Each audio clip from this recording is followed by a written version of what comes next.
মেদিনীপুর পশ্চিমবঙ্গের এমন একটি বিধানসভা আসন যেখানে পদ্ম ফোটাতে ব্যর্থ বিজেপি।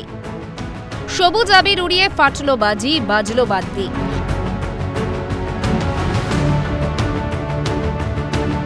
এক লক্ষ 15,000-এর বেশি ভোটে জিতলেন তৃণমূল প্রার্থী সুজয় হাজরা। বিজেপির থেকে ব্যবধান 33,000-এরও বেশি। এই শর্ট পিরিয়ডে 304টা বুথেতেই যাওয়ার চেষ্টা করেছি। যাওয়ার পথে অনেক মানুষের বিভিন্ন সমস্যা বা ছোটখাটো যে বিষয়গুলো আছে সেগুলো শুনেছি এবং সেইগুলো যদি মিটিয়ে ফেলতে পারি, আমি নিশ্চিতভাবে বলতে পারি যে 2026-এ যেই মেদিনীপুর বিধানসভার প্রার্থী হোক না কেন 50,000 ব্যবধানে জিততে পারে, এটুকু আমি বলতে পারি।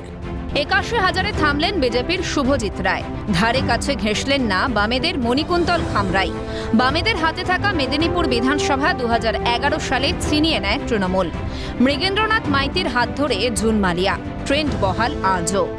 এটা উপনির্বাচন, আর উপনির্বাচনে সরকারি তন্ত্র প্রশাসন সব সরকারি দলের হয়ে কাজ করেছে। 13 তারিখ ভোট ছিল, তার আগের দিন 12 তারিখ রাত্রে কী হয়েছে আপনারা জানেন। আমাদের সমস্ত বুথকর্মী, পোলিং এজেন্ট, সমস্ত নেতৃত্ব গ্রামীণ এবং শহর সবার বাড়িতে পুলিশ গেছে।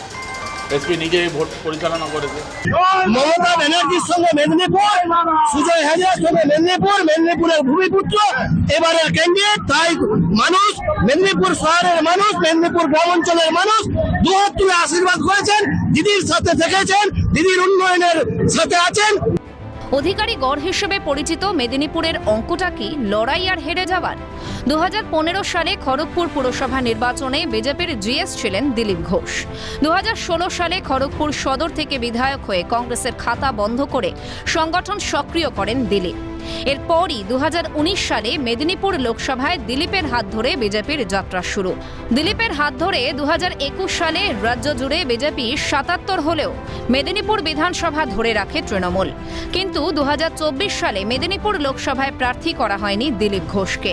মেদিনীপুর বিধানসভা ছেড়ে লোকসভায় যাওয়া জুন মালিয়ার হাতে যায় দিলীপের হারানো আসন। এখান থেকেই প্রশ্ন উঠছে, দিলীপকে সরিয়েই কি মেদিনীপুরে আলগা হয়েছে বিজেপির সাংগঠনিক হ্রাস? এবারে আমি ক্যান্ডিডেট ছিলাম না। এবারে লোকসভা ভোটে আমরা মেদিনীপুরে লিড পাইনি বা বিধানসভা কোনো জিতিনি। টিএমসি সিট ছিল, টিএমসি জিতেছে। বাকি একটাই 6টার মধ্যে মাদারির আমাদের সিট ছিল, ওটা আমরা জিততে পারিনি। বাকি তো টিএমসিরই ছিল, তারা জিতেছে। বাই ইলেকশন মানেই টিএমসি জিতলে তারা ভোট করাবে, তারাই তাদের মতো জিতবে। খড়গপুরেও আমাদের ঘাঁটি, আমি এমএলএ ছিলাম, এমপি ছিলাম। আমি ওখান থেকে রিটার্ন করার পরে 19-এর পরে সেখানে ভোট হয়েছিল, আমরা হেরে গেছিলাম। আবার বিধানসভাও জিতেছি, এবার লোকসভাতেও লিড পেয়েছি। ওখানে একবারই আমরা জিতেছিলাম, তার আগে তো কোনোদিন জিতেনি। তারপরে জিতেছিলাম, হেরেছি, আবার জিতবে। মমতা ব্যানার্জিও 8টা এমপি থেকে 1-এ গেছিলেন, সেখান থেকে 20টাতে এসেছিলেন। এসব নতুন কিছু না, রাইট আপ ডাউন করছি। 26-এ আপনার লড়াই হবে, সাধারণ নির্বাচন হবে, তখন বিজেপি পুরো উদ্যমে নামবে। 2015 থেকে 2024 দিলীপ ঘোষের সাজানো বাগান কি ঘরোয়া চোরা স্রোতে হারানোর পথে? 2024 সালে লোকসভায় পরাজয়ের কাটা ঘায়ে বিধানসভা উপনির্বাচনে সবুজ আবির যেন নুনের ছিটে। 2024 সালে লোকসভায় পরাজয়ের কাটা ঘায়ে বিধানসভা উপনির্বাচনে সবুজ আবির যেন নুনের ছিটে।